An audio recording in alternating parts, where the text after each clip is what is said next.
ஆதியாகமம் 3ஆம் அதிகாரம் 1வது வசனம். ஆதியாகமம் 3:1. தேவனாகிய கர்த்தர் உண்டாக்கின சகல காட்டு ஜீவன்களை பார்க்கிலும் சர்ப்பமானது தந்திரமுள்ளதாய் இருந்தது.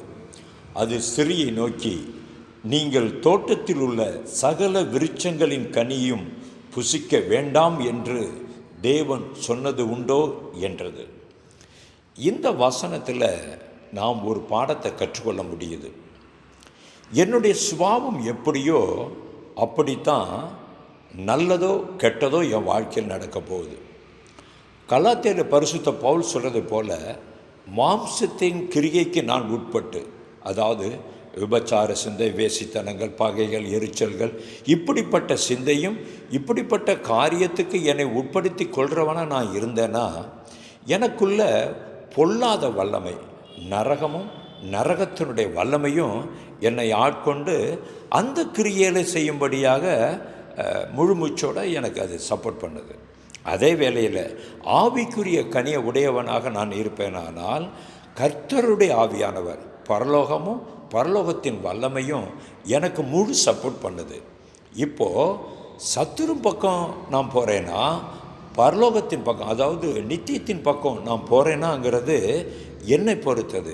இப்போ கவனிக்க வேண்டிய ஒரு விஷயம் என்னென்னா, என் சுபாவம் எப்படிப்பட்டதோ அப்படித்தான் நல்லதோ கெட்டதோ, அதாவது நரகத்தினுடைய ஒத்தாசையோ அல்லது பரலோகத்தினுடைய ஒத்தாசையோ எனக்கு கிடைக்குது. ஆண்டவர் பார்க்குறாரு, என்னப்பா எரிச்சலாக இருக்க, முகநாடி ஏன் மாறி இருக்குது? அவன் என்ன சொல்லியிருக்கணும்?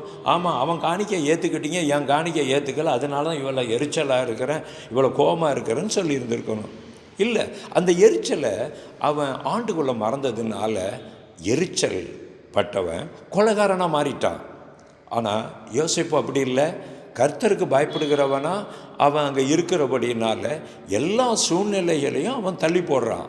இப்போது அவனிடத்தில், அவனுக்குள்ள தேவனுடைய மகிமை வெளியரங்கமாகுது. கர்த்தர் அவனோடு கூட இருக்கிறாரு. அவனுக்கு தேவன் கொடுத்த தரிசனத்தை நிறைவேற்ற முடிக்கிறாரு. இப்போ நமக்கு ஒன்று நிச்சயமாக தெரியுது, என்னுடைய சுபாவம் எப்படியோ அப்படித்தான் நான் எந்த வல்லமையினால், தேவன் அங்கீகரிக்காத வல்லமை, அதாவது நரகத்தின் வல்லமையினால் நான் இயக்கப்பட போகிறேன்னா அல்லது பரலோகத்தின் வல்லமையினால் நான் இயக்கப்பட போகிறேனாங்கிறத நிர்ணயிக்கிற ஒன்றாக இருக்குது. நாம் ஜெபிப்போமா? ஆண்டவரே, என்னுடைய சுபாவம் உம்முடைய சுபாவமாய் மாறட்டும். நான் என்னுடைய சுபாவத்தில் நான் சத்துருக்கு இடம் கொடுத்து விடாதபடி என்னை காத்துக்கொள்ளும், நான் ஜாக்கிரதையாக இருக்கலாம்.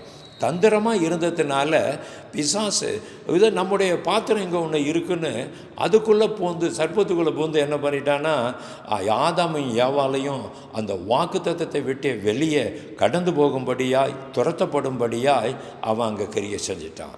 நம்முடைய சுபாவத்தை குறித்து நாம் ஜாக்கிரதையாக இருக்கலாம். அதனால தான் வேதத்தில் பார்க்குறோம், கோபம் கொண்டாலும் பாவம் செய்யாத, அஸ்தமனமாகிறதுக்கு முன்னாடி, அதோ படுக்கைக்கு போகிறதுக்கு முன்னாடி எல்லாம் சரியாகட்டும் சொல்கிறாரு. பரிசுத்த ஆவியானவரை துக்கப்படாதிருங்க, பிசாசுக்கு இடம் கொடாதிருங்கள்லாம் நம்ம வேதத்தில் பார்க்குறோம். நம்முடைய சுபாவம் எப்படியோ அப்படித்தான் பொல்லாத வல்லமையோ அல்லது கர்த்தருடைய வல்லமையோ நம்மை ஆட்கொண்டு செயல்படுத்த போகுது. ஜாக்கிரதையாக இருப்போமா? தேவனுடைய கிருபையும் இரக்கமும் நம்மை சூழ்ந்து கொள்ளட்டும். கலாத்தியர் 5:19, 20, 21 மாம்சத்தின் கிரியைகளை ஒழித்து போடுறதில் கொஞ்சம் வைராக்கம் பாராட்டுவோம், போராடுவோம். கலாத்தியர் 5:22, 23 சொல்லப்பட்ட ஆவியின் கனியை பெற்றுக்கொள்ளும்படியாக போராடுவோம், ஜெபிப்போம். கர்த்தர் நல்லவராய் இருக்கிறார்.